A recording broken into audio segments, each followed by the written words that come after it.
굉장히 익숙한 말씀이 3절에서 등장합니다.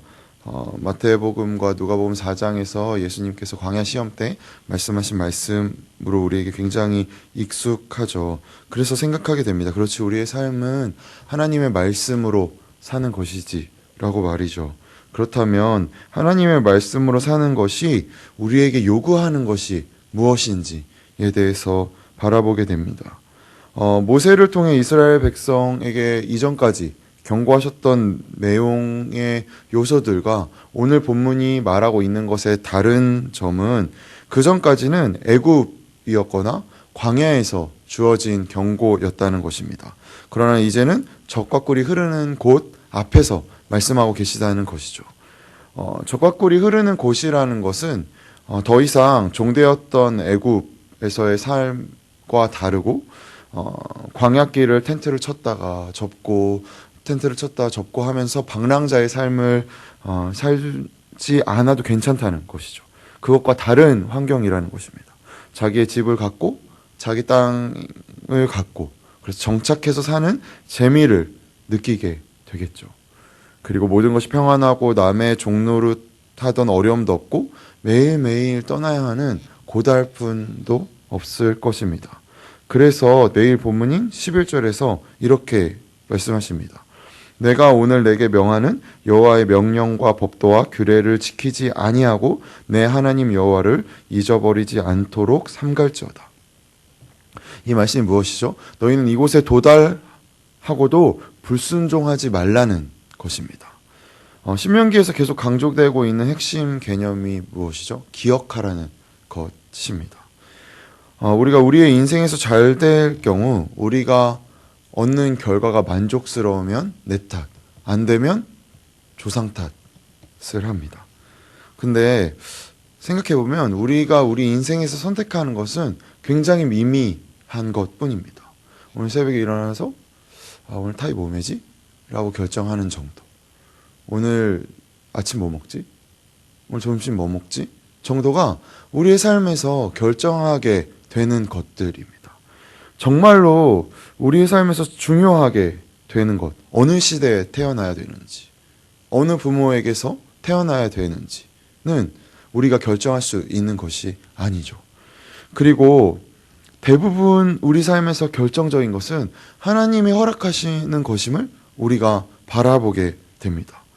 우리가 삶에서 결정적인 순간에 우리가 내리게 되는 결단은 사실 하나님의 은혜였음을 고백하게 되는 것들이 상당히 많음을 우리는 바라보게 됩니다. 그렇게 우리가 바라보게 됩니다. 우리가 이루는 모든 것은 어떠한 조건에 관한 문제가 아니라는 사실이죠. 우리가 얻는 지위나 우리가 삶의 고민과 문제 속에서 우리가 어떻게 결단을 내리는가 하는 문제이지도 않다는 것입니다. 어느 날 우리가 괜찮은 생각을 했다면 방금 우리가 나눴듯이 하나님께서 허락하신 은혜일 뿐인 것이죠. 우리 안에 거룩과 진리와 빛을 향한 마음을 허락하셨고 격려하시고 그것을 쓰지 않으면 꾸짖으시고 계속해서 게으름과 완악함에 잊지 못하도록 이끄셨기 때문에 우리가 이 자리에 있음을 오늘 본문은 우리 가운데 이야기하고 있는 것입니다. 하지만 우리 안에 만족스러운 조건들이 주어지게 되면 우리는 쉽사리 나는 너와 다르다로 판단하게 됩니다. 이것을 통해 가진 나와 가지지 못한 너로 나누게 되죠. 그리고 반대로 또한 가진 너와 가지지 못한 나로 우리는 쉽게 분별합니다. 그런데 이러한 마음은 하나님이 이끄셨다는 고백에서 나올 수 없다는 마음임을 기억하라는 것입니다. 그래도 나는 하나님이 참 많은 복을 주셔서 참 감사한데 저 지체는 좀 안타깝네? 혹은 반대로 저 지체는 어떻게 저런 복이 있어가지고 나는 어떻게 이런 인생을 살게 돼서 라는 이 마음은 다르지 않다는 것이죠. 성경에서 흔히 보게 되듯 위기의 순간에 있는 신앙들은 찬미를 받게 됩니다. 다니엘과 새 친구라던가 사자굴 속에 있었던 다니엘의 고백들, 그리고 엘리야가 홀로 바알의 선지자들과 맞선 순간을 우리는 기억하게 됩니다. 또한 우리나라 초기 기독교나 초기에 이제 기독교 시대에 박해 시대에 순교자들을 떠올리게 되죠. 그런데 이것은 생명을 지키는 싸움이었습니다. 하지만 우리가 여기서 곰곰이 생각해야 될 것은 이것이 끝이지 않다는 것이죠. 그러니까 이것이 중요하지 않다는 것이 아니라 이게 끝이 아니라는 것입니다. 비장하고 철저하고 굉장히 고귀한 싸움이었긴 하지만 열매를 맺는 일은 아니었다는 것을 우리는 기억해야 합니다. 결국 생명이 싹을 내고 무성해지고 꽃을 피우면 그 다음에 어떻게 해야 되죠? 열매를 맺어야 합니다. 하나님이 우리 가운데 평안함을 허락하신다면 평안한 나와 평안하지 않은 너로 구별하시기 위해 우리 가운데 평안함을 허락하는 것이 아니라 오늘도 하나님이 더 많은 백성을 부르시기 위해 생명을 뿌려 수확하기 위함이라는 사실을 우리는 기억해야 한다는 것이죠. 우리가 누리는 이 시대, 재산이 1,000만 원이 넘고 차가 있다면 전 세계 4%에 해당하는 부귀 영화를 누리고 있답니다. 집에 차가 있으시죠? 축하드립니다. 전 세계 4%래요. 96%는 차를 소유하고 있지 않답니다. 그렇다면 우리는 어느 시대에 살고 있습니까? 젖과 꿀이 흐르는 시대에 살고 있죠. 젖과 꿀이 흐르는 시대에 살고 있다면 우리는 거룩으로 생명으로 하나님의 백성답게 쓸모 있도록 바쳐지지 않는다면 다시금 생명을 지키는 싸움으로 초대될 수밖에 없는 것입니다. 왜 그렇죠? 하나님의 자녀들을 통해 열매를 맺으셔야 하기 때문입니다. 그래서 오늘 본문에서 이스라엘 백성을 향한 명령의 요지가 무엇이죠? 이스라엘 백성이 가나안에 감으로써 남의 종노릇하였으나 그것은 결국 우리와 동일하죠. 이 세상의 종노릇하였으나 하나님 나라에서는 왕노릇하는 정도를 넘어서서 전생애를 통해 하나님의 부요하심, 충만하심, 그의 은혜와 사랑과 베푸시는 복을 삶에서 나타내는 책임이 있다는 것을 말하고 있는 것이죠. 우리의 삶을 통해 그것을 드러내야 함이 우리 가운데 요구되고 있다는 것입니다. 그렇기 때문에 우리는 바라보게 됩니다. 세상을 살아가는 동안 우리를 증명하는 것이 아니라 하나님을 증명할 특권을 우리는 가진 자들이라는 것이죠. 그것이 우리 가운데 특권이라는 것입니다. 하나님께서 우리를 위해서 그 아들을 아끼지 아니하셨고 우리의 범죄를 해결하는 문제에 그 아들을 희생하셨죠.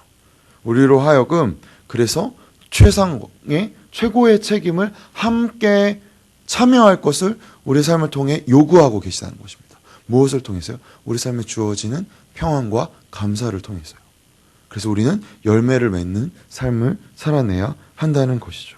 이것이 우리의 삶에 이루어지지 않는다면 우리의 신앙은 그저 그런 보험 증권에 머물고 맙니다. 하지만 우리의 신앙은 거기서 머물 수 없는 것이죠.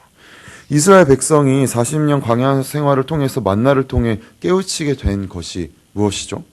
인간은 인간 자신에게 진리와 권위가 없다는 사실입니다.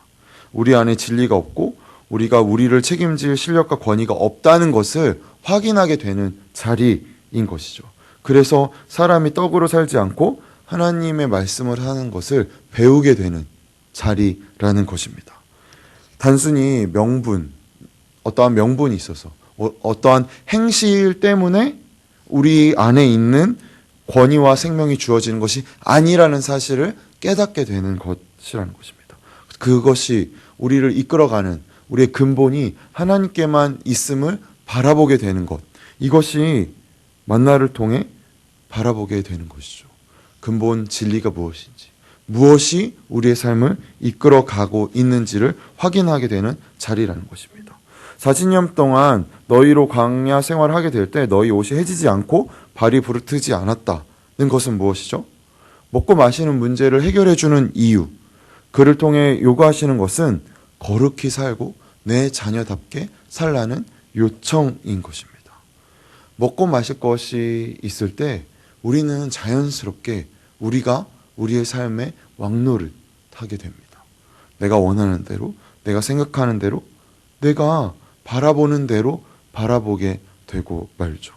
우리가 하나님을 섬기고 자주 강조되듯 다른 우상들을 삶 속에서 추구하지 말아야 할 이유는 우리의 추구가 쾌락이나 자존심을 세우는 일이 아니라 의와 진리와 거룩이기 때문입니다.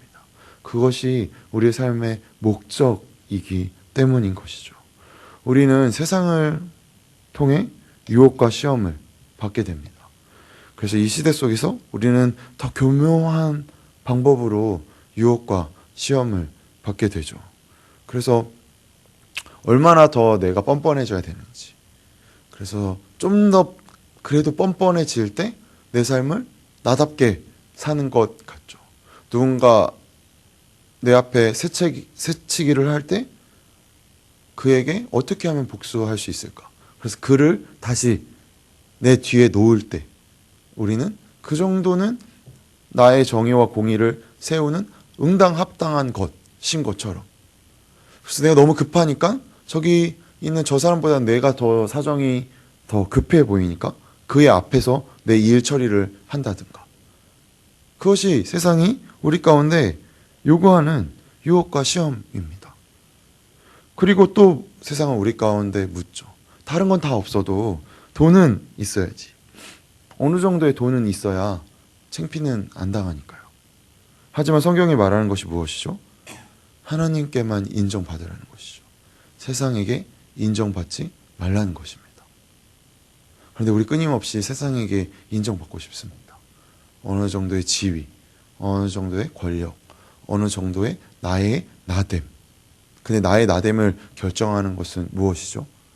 나의 시선, 나의 판단, 나의 계획, 나의 익숙함이라는 것입니다.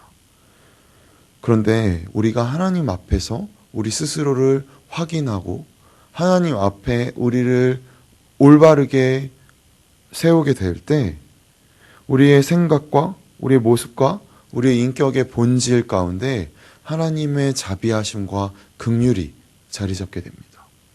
그리고 우리 삶 가운데 나타내게 되죠. 하나님이 나를 지키신다는 사실. 상대를 엎어서 내가 승리하지 않는다는 사실. 그래서 하나님이 못난 나에게 승리와 영광의 복을 주셨다는 사실을 깨닫게 될 때 우리는 너그러워지게 됩니다. 그의 어떠함이 나의 불편은 되죠. 사실 좀 불편하긴 하죠. 그런데 나의 본질을 흔들 수 없는 것이죠.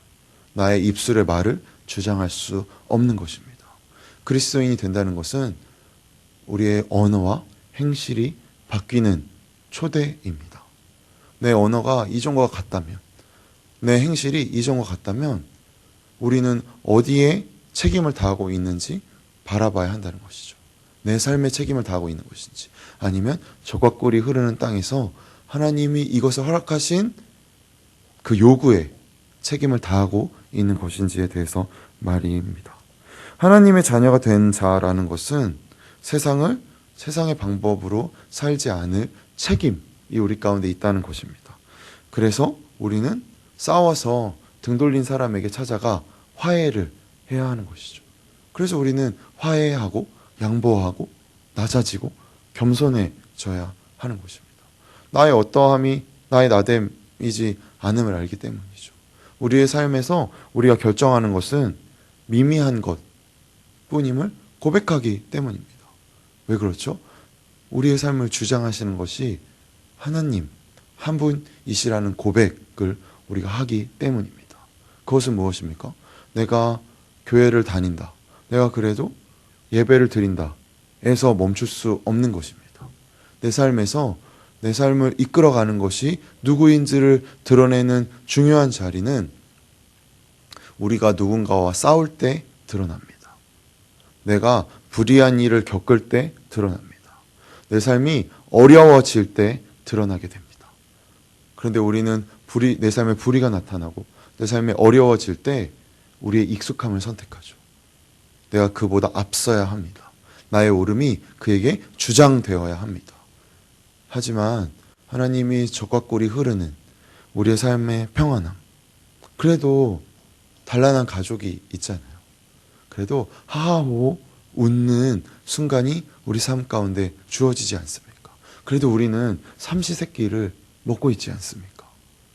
그러면 이 일을 통해 하나님이 우리 가운데 요구하시는 바가 무엇인지 우리는 책임을 져야 한다는 것입니다. 그래서 기억해야 한다는 것이죠.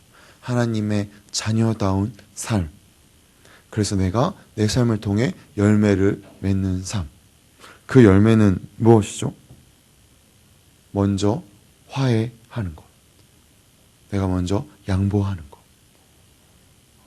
내가 그에게 복음을 전하는 것. 내 삶을 통해 그 복음의 진리를 드러내는 것. 이것이 신자에게 주어진 책임이라는 것입니다. 우리에게 주어진 부요함과 평안함을 통해 하나님은 우리가 열매 맺기 원하십니다.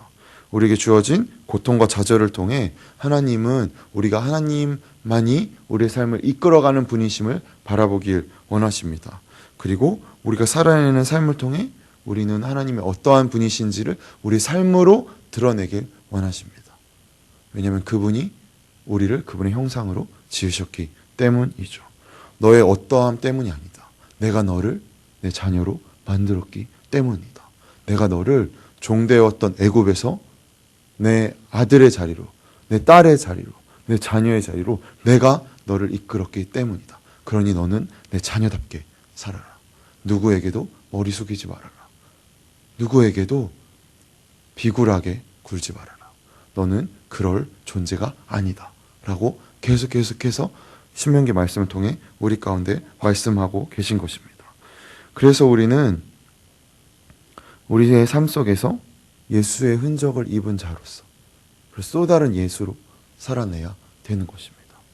우리의 삶을 통해 예수 그리스도가 드러나게 될 때 세상은 질문을 가질 수밖에 없죠. 이는 도대체 어떠한 자에게 자꾸 이렇게 양보하는가?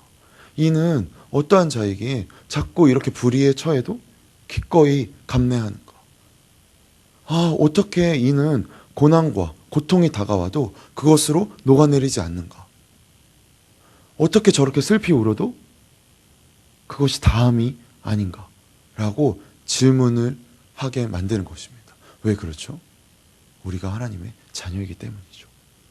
그가 우리의 삶을 이끌어가기 때문입니다.